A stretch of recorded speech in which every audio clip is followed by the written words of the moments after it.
오늘 가장 핫한 소식을 알아보는 핫클릭 시간입니다.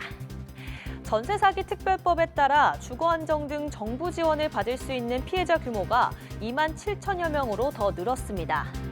국회 국토교통위원회 소속 더불어민주당 박용갑 의원에 따르면 전세 사기 피해자 수는 지난달 19일 기준 2만 7,372명으로 지난해 연말 국토부 집계보다 3천 명 가까이 더 늘었는데요. 한 달에 1,000명씩 전세 사기 피해자가 늘어난 셈입니다.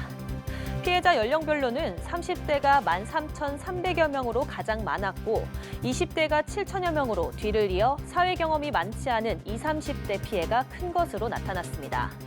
피해 규모로는 1억 원 초과, 2억 원 이하가 전체의 42%를 차지했습니다.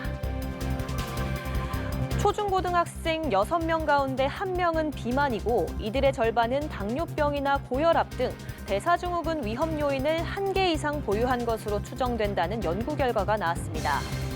국민건강보험연구원이 발표한 자료를 보면 2023년 아동 청소년의 비만 유병률은 영유아 8.3%, 학생 16.7%로 나타났습니다. 비만 학생을 대상으로 한 혈액 검사를 분석한 결과 2023년 기준 비만 학생의 16.4%는 고혈압 전 단계, 6.5%는 고혈압으로 의심됐습니다.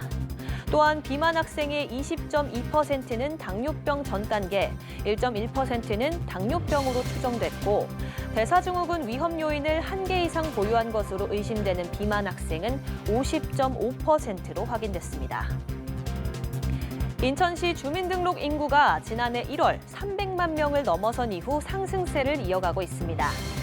인천시에 따르면 지난달 인천시 주민등록 인구는 302만 7,854명으로 전월보다 4,205명 늘며 전국 17개 시도 중 인구수 증가 1위를 기록했습니다. 인천 다음으로는 서울 4,170명, 대전 835명, 세종 759명 순으로 증가했고 나머지 13개 시도는 감소했습니다. 인천은 작년 출생아 수 증가율에도 전국 1위를 차지했는데요. 지난해 인천의 출생아 수는 15,242명으로 전년보다 11.6% 증가해 전국 평균 3.6%를 훨씬 웃돌며 17개 시도 중 1위를 기록했습니다. 국가인권위원회가 국무총리와 고용노동부 장관에게 법정 정년을 60세에서 65세로 상향하라고 권고했습니다. 인권위는 법정 정년과 연금 수급 개시 연령 간 격차로 소득 공백이 발생한다며 노인이 존엄하고 행복한 삶을 향유할 수 있도록 노후 빈곤의 제도적 사각지대 해소가 필요하다고 밝혔습니다. 이어 정부의 법적 정년 연장이 청년계층 채용 감소 등 부정적인 영향으로 이어지지 않도록 하고 노인 일자리 확대 기업을 지원할 수 있는 방안을 마련하라고 촉구했습니다. 지금까지 핫클릭이었습니다.